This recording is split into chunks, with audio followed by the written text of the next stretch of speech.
കിട്ടി, നല്ല കിട്ടി. അമേരിക്ക അടക്കം മന്ദം വിട്ട് നിൽക്കുന്ന 1-ാം നമ്പർ ആരോഗ്യ കേരളത്തിൽ ഏറ്റവും ഒടുവിൽ ഏതോ പട്ടി കയറുമെന്ന് പറഞ്ഞ് അടച്ചിട്ട വാതിലുകൾക്ക് മുന്നിൽ CPR കിട്ടാതെ ഓക്സിജൻ കിട്ടാതെ ഒരു പാവപ്പെട്ടവൻ പ്രാണൻ പിടിഞ്ഞ് ലോകം പിടിഞ്ഞ വാർത്തയടക്കം. തടിത്തറ ഇളകി ആളെ കൊന്ന് ഇടിഞ്ഞു വീണ ആശുപത്രി കിട്ടണം പോലെ അട്ടിയടങ്ങി വീഴുന്ന ആരോഗ്യ വകുപ്പിന് അനാസ്ഥാ വാർത്തകൾ.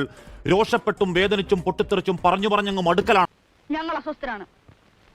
ഈ വ്യവസ്ഥിതിയിൽ ഞങ്ങൾക്ക് വിശ്വാസമില്ല. കഴിഞ്ഞ ഏതാനും മാസക്കാലം ഈ ചർച്ചാവേദിയിൽ ചെയ്ത ഡിബേറ്റുകൾക്കും ആരോഗ്യമന്ത്രി ആവശ്യപ്പെട്ട അന്വേഷണ റിപ്പോർട്ടുകൾക്കും കയ്യും കണക്കും നിൽക്കാനും രാത്രി ഉറങ്ങാനും കഴിയാത്ത കുടൽ വിരിയുന്ന വേദനയിൽ കോഴിക്കോട്ട് ഒരു പാവം സ്ത്രീ ആശുപത്രികൾ കയറി ഇറങ്ങിയതും ഉള്ള ഉപജീവന മാർഗം അടഞ്ഞു ജീവിതം നാനാവിധമായതും പ്രേക്ഷകരെ ആദ്യം അറിയിച്ചതും 24 നമ്മളാണ്.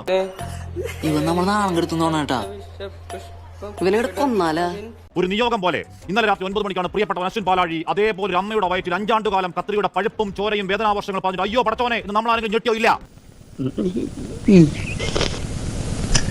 കുറ്റത്തിന് കൈമുറിച്ച് കളഞ്ഞൊരു കുഞ്ഞിന്റെ വേദന, പ്രാണവായു വിട്ടി മരിച്ചവന്റെ അവസാന ശ്വാസം, ICU പീഡനം, ആ മോർച്ചറി കണക്ക് നിലത്ത് കിടന്ന നരകയാതനയിൽ മരിച്ചുപോയ ഓട്ടോറിക്ഷക്കാരൻ വേണിച്ചേട്ടൻ. ഞാൻ പറഞ്ഞല്ലോ ഒരു അബദ്ധങ്ങളുടെ ഒരു ഘോഷയാത്ര തന്നെയാണല്ലോ നിന്റെ ജീവിതം. ഓരോന്നിനും പിന്നാലവരും പ്രചാരവേല, ആരോഗ്യ വകുപ്പിനെതിരെ മാധ്യമ ഗൂഢാലോചന, ആരോഗ്യമന്ത്രിയോട് ആർക്കോ കുശും.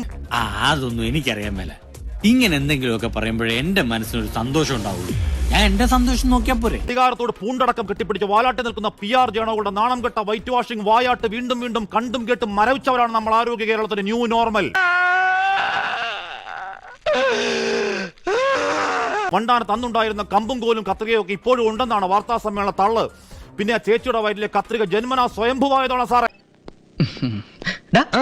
കിട്ടിയാ? ഇല്ല, ചോദിച്ചു വാങ്ങിച്ചു പോവാ. അതോ വിശന്നപ്പോ ഉപ്പ് കൂട്ടി വിഴുങ്ങിയതാണോ കത്രിക? അയ്യോ, അത് കത്രികയല്ല, ഏതോ മാക്കോട്ടയാ, വേറെന്തോ കിടുതാപ്പ.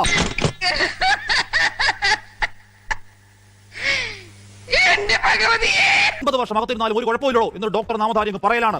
സ്വന്തം വീട്ടിലെ കൊച്ചാണെങ്കിൽ ഏതെങ്കിലും മന്ത്രി ബന്ധുവിന്റെ പള്ളക്കാണ് കത്തിയെങ്കിൽ ഇത്ര ധൈര്യത്തിൽ വിളിച്ചു പറയോ മര്യാദ കേട്ട വൃത്തികേട് ഒഡാസിറ്റി? 100% ഞാൻ യോജിക്കുന്നു. കാലങ്ങളായി കേരളം കെട്ടിപ്പടുത്ത ആരോഗ്യ സംവിധാനം തൊലച്ച കാലം, ആവർത്തന പിഴകളിൽ പട്ടുവിലയില്ലാത്ത ഗതികെട്ട മനുഷ്യർ, നാനാവിധമായി പോയ മുടിഞ്ഞ കാലം, ഇരുണ്ട കാലം.